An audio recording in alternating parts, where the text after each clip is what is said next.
শুনছেন গল্প স্বল্প 107 FM রেইনবোতে। গল্প স্বল্প, গল্প স্বল্প।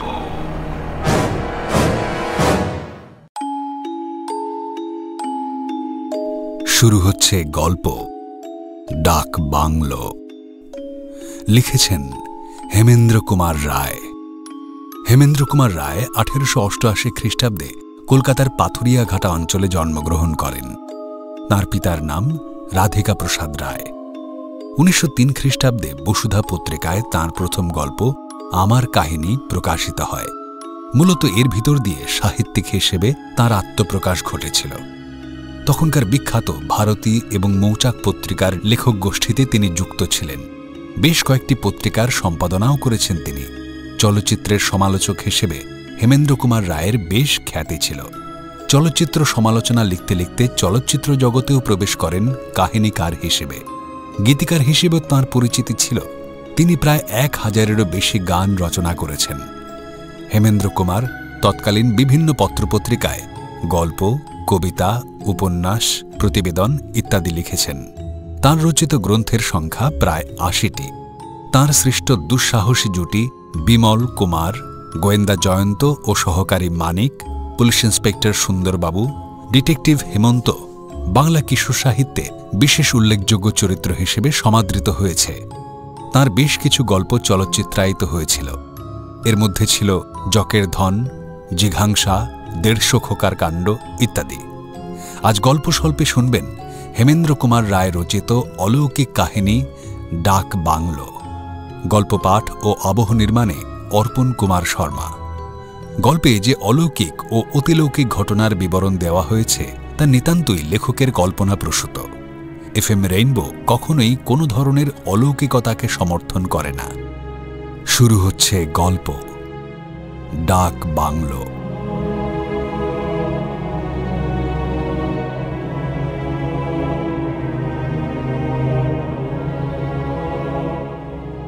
পশ্চিম দিকে প্রান্তর। তার উপর দিয়ে মাইলখানেক গেলেই পাওয়া যায় দূর বিস্তারী অরণ্য।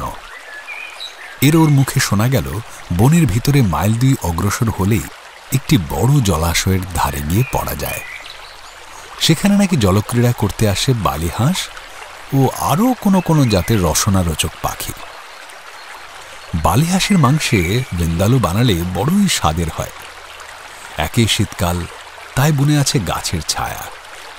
সুতরাং রোদের তাপে বিশেষ কষ্ট হবে না বুঝে একদিন দুপুরবেলাতেই পাখি মারা বন্দুক নিয়ে বেরিয়ে পড়লুম। এখানকার বাসিন্দাদের মাইল সম্পর্কে ধারণা কিন্তু বিদেশিদের পক্ষে বিপজ্জনক। জলাশয়ের দূরত্ব শুনেছিলাম মাত্র 2 মাইল, কিন্তু অন্তত 6 মাইল পথ পার হয়ে তবেই জলাশয়ের নাগাল পাওয়া গেল। কেবল জলাশয় নয়, প্রথম দৃষ্টিতেই এক ঝাঁক বুনো হাঁসও দেখতে পেলেন এবং তাক করে বন্দুকও ছুঁড়লেন। কিন্তু তারা অনায়াসেই ছড়রা বৃষ্টিকে এড়িয়ে আকাশে বন্দুকের সীমানার বাইরে গিয়ে চক্র দিয়ে উড়তে লাগল। আমি বোকার মতো ফেল করে তাকিয়ে রইলাম। হাঁসের একটা পালকও সংগ্রহ করতে পারলাম না। কিন্তু আমি নাছরবান্দার শিকারী, রাত্রে ভেন্দালো খাওয়ার জন্য বদ্ধপরিকর। সুতরাং বহুক্ষণ ধরে চলল বুনো হাঁসের পিছনে ছোটাছুটি। কিন্তু হতস্মি, আজ ঘুম থেকে উঠে অজান্তে নিশ্চয় কারুর অপয়া মুখ দেখে ফেলেছি। শেষ পর্যন্ত একটা হাঁসও আমার ভেন্ডালুর উপকরণে পরিণত হতে রাজি হল না। বিকেল, সূর্য হেলেছে পশ্চিমে। অরণ্যে বেলা শেষের অন্ধকার নামে তাড়াতাড়ি। এই বেলা বাড়িমুখ না হলে বিপদের সম্ভাবনা, তাই চটপট পা চালিয়ে দিলুম। কিন্তু আধ ঘন্টা ঘোরাঘুরির পরেই আবিষ্কার করলুম একটি প্রাণ জল করা প্রাঞ্জল সত্য। আমি পথ হারিয়েছি। অচেনা গভীর বনে সন্ধ্যার মুখে পথ হারানো যে কি ভয়ানক ব্যাপার, ভুক্তভোগী ছাড়া আর কেউ তা বুঝতে পারবেন না। অন্ধকার শুরু হওয়ার আগেই এক জায়গায় একজোড়া ভল্লুকের দেখা পেয়ে আসন্ন বিপদের গুরুত্বটা আরো ভালো করে হৃদয়ঙ্গম করতে পারলুম। ভাল্লুকের ওপরওয়ালা হতে পারে, বনে এরকম বদমেজাজি জানোয়ারও যে আছে সে বিষয়ে সন্দেহ নেই। আমার সম্বল তো একটা পাখি মারা বন্দুক মাত্র। ব্যস্ত হয়ে বহুক্ষণ ধরে দিকে দিকে ছোটাছুটি করার পর অবশেষে মনে পড়ল, আমি এসেছি যখন পূর্ব দিক থেকে, তখন পূর্ব দিক ছাড়া আর কোনো দিকে আমার যাওয়া উচিত নয়।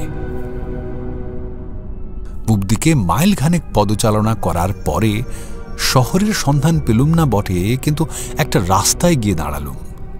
সেখানে ধুলোর ওপরে গাড়ির চাকার দাগ দেখে বোঝা গেল এ পথে যখন যানবাহনের চলাচল আছে তখন লোকালয় পাওয়া যেতেই পারে অনতি দূরে। আরও খানিক এগোবার পরেই পথের ধারে চোখে পড়ল একখানা ছোট একতলা বাড়ি। বাড়ির গড়ন দেখেই বুঝতে দেরি লাগলো না যে সেখানা হচ্ছে ডাক বাংলো। বন্য নির্জনতার মধ্যে অন্তত মাথা গোঁজবার একটা আস্তানা পেয়ে স্বস্তির নিঃশ্বাস ফেলে বাঁচলুম। পশ্চিমের আকাশে রক্ত গঙ্গা বইয়ে সূর্য তখন পাটে বসেছে। পাখিরা ঝাঁকে ঝাঁকে বাসামুখ হয়েছে। এরই মধ্যে দূরে দেখা যাচ্ছে কুয়াশার পাতলা পর্দা। বনের নিচের দিকটা ক্রমেই ছায়ায় অস্পষ্ট হয়ে উঠেছে। কোথাও জনমানবের সাড়া নেই বটে, কিন্তু সন্ধ্যার অন্ধকার জমজমাট হবার আগেই ডাকবাংলোর কাছে এসে নিজেকে ভাগ্যবান বলে মনে হল। তখন অবসন্ন, পার চলতে চাইছিল না। ক্ষুধা তৃষ্ণায় শরীর কাতর, কাপড় চোপড় কাঁটা জঙ্গলে ছিন্ন ভিন্ন। দেহের নানা জায়গায় ক্ষতবিক্ষত এবং পিঠের বন্দুকটাকে মনে হচ্ছিল 3 গুণ বেশি ভারী। আপাতত বাংলোয় আশ্রয় নেওয়া ছাড়া উপায় নেই। পায়ে পায়ে বাংলোর দিকে এগোতে এগোতে দেখলুম বারান্দার রেলিং ধরে স্থিরভাবে দাঁড়িয়ে আছে খানসামার উর্দি পরা একটা মূর্তি। নিশ্চয় বাংলোর জিম্মাদার। আরো কাছে সে মূর্তিটাকে ভালো করে দেখার সুযোগ পেলুম। লোকটা তালবুড়ো, মানে বয়স ঠিকমতো ধরবার উপায় নেই। 80ও হতে পারে, 90 হওয়া অসম্ভব নয়। মুখের চামড়ায় ভাঁজের পর ভাঁজ, গলার কাছে মাংস ঝলঝল করছে, আর গায়ের ত্বকও চুপসে কুঁকড়ে গিয়েছে। দেহখানা ছিলা পরানো ধনুকের মতো বাঁকা। হেঁট হয়ে নিজের মনে সে যেন বিড়বিড় করে বকছিল। আমি কাছে গিয়ে দাঁড়িয়ে জিজ্ঞেস করলুম, ওহে বাপু, তুমি কি এখানকারই খানসামা? সে কোনো জবাব দিলে না। 2 হাতে বারান্দায় ভর দিয়ে নিজের বাঁকা দেহখানা সোজা করে তুলে আমার মুখের উপর দৃষ্টিপাত করলে। আমি চমকে উঠলুম। কোনো থুথুড়ো বুড়োর চোখেই আমি এমন তেজি ও তীব্র দৃষ্টি দেখিনি। বললুম, আজ আমি এই বাংলোতেই থাকব, তুমি সব ব্যবস্থা করে দাও। তবু সে জবাব দিলে না। তার হাতে একগাছা লাঠি ছিল। সেই লাঠিটা মাটির উপরে সশব্দে ঠকঠকিয়ে সে ঠুকঠুক করে বাংলোর ভিতর চলে গেল। আমিও তার পিছু পিছু। তারপর সে ঠকাং করে একটা ঘরের শিকল খুলে দিয়ে বিনা বাক্য বেয়ে সরে পড়ল চোখের আড়ালে। ভাবলুম, লোকটা বোবা নাকি? আরেকটা ব্যাপারও লক্ষ্য করলুম, লোকটার জামা কাপড় ভিজে সপসপ করছে। এখানকার এই পাহাড়ে শীতের শেষ বেলায় বুড়ো স্নান করেছে, কিন্তু উর্দি পরে কেউ কি স্নান করে? তবে কি দৈবগতিতে বুড়োর উর্দি ভিজে গিয়েছে, সেই জন্যই সে দারুণ শীতে কথা বলতে পারছিল না? কিন্তু তার হাবে ভাবে শীতকাতরতার কোনো লক্ষণই তো দেখলুম না। আশ্চর্য!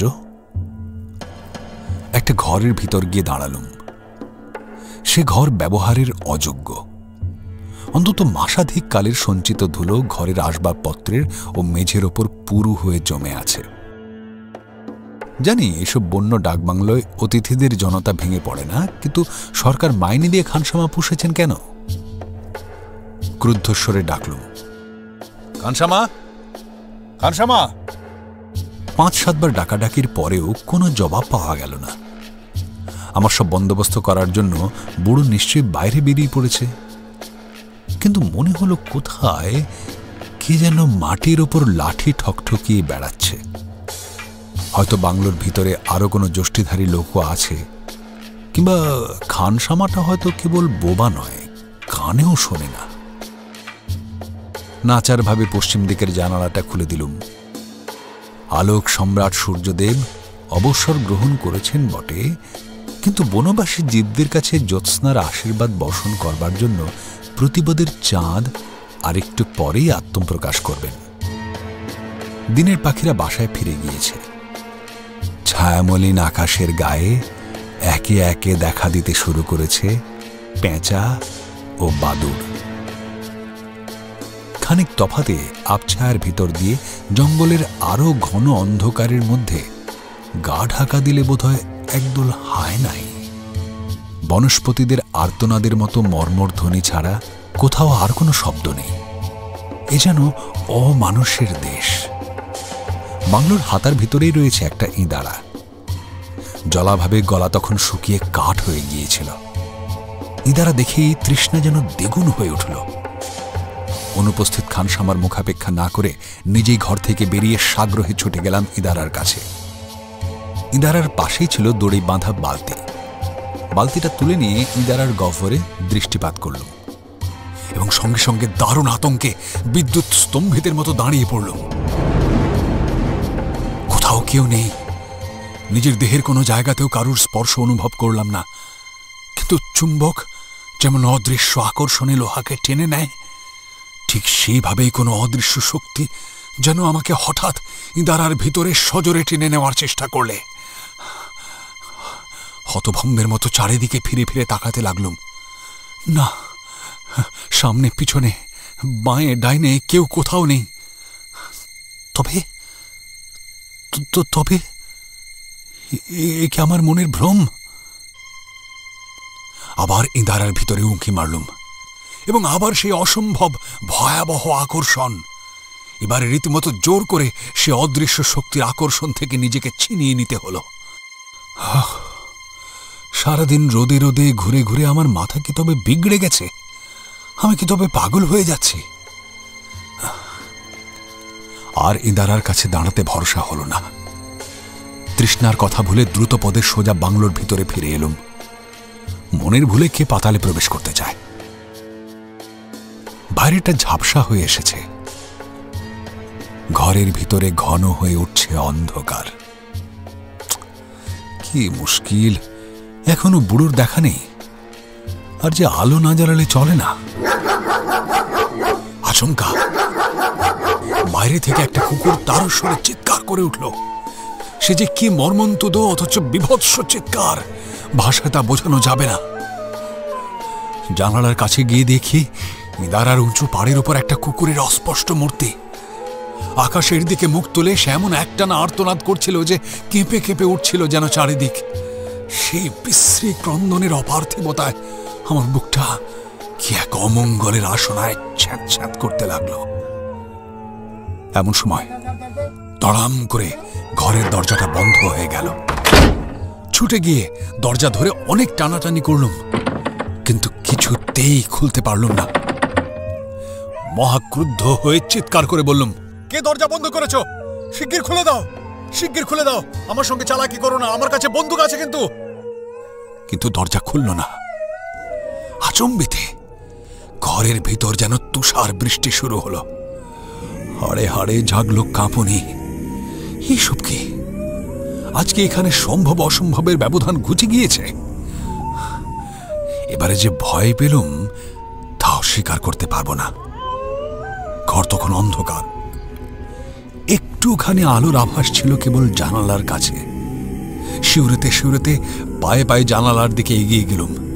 বাইরে কুকুরটা তখনও পরিত্রাহে চিৎকার করছে। সহসা ঘরের এক কোণ থেকে খনখনি গলায় কে খিলখিল করে হেসে উঠল এবং তারপরে শুনলাম মাটির ওপরে লাঠি ঠকঠকিয়ে কে যেন এগিয়ে আসছে আমার দিকে। ভাগ্যে বাংলোর জানালা ছিল গড়াধীন। মারলুম আমি বাইরে লাফ। সঙ্গে সঙ্গে ইঁদারার পাড়ের ওপর থেকে কুকুরের ঝাপসা মূর্তিটা নিচের দিকে ঝাঁপিয়ে পড়ে আমার দিকে আসতে লাগলো। তার দুই চক্ষু জ্বলছে, দুটো আগুনের গোলা যেন, এবং তার কণ্ঠে জাগছে তেমনি ক্ষুধিত আর্তচিৎকার। দিকবিদিক জ্ঞান হারিয়ে বনপথের ওপর দিয়ে আমি প্রাণপণে ছুটতে লাগলুম।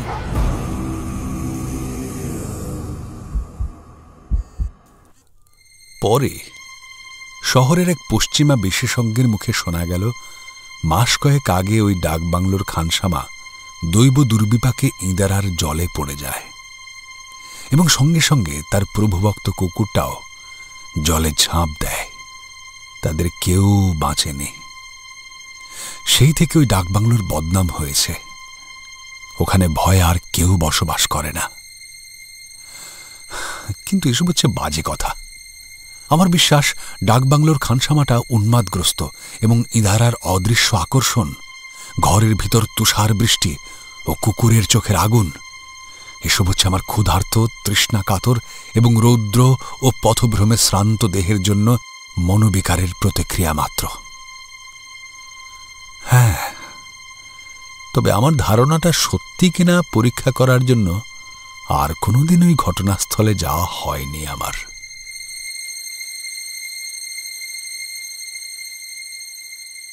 আজ গল্প স্বল্পে শুনলেন হেমেন্দ্র কুমার রায়ের লেখা গল্প ডাক বাংলো। গল্প পাঠ ও আবহ নির্মাণে অর্পণ কুমার শর্মা। সমগ্র পরিকল্পনা শুভদা।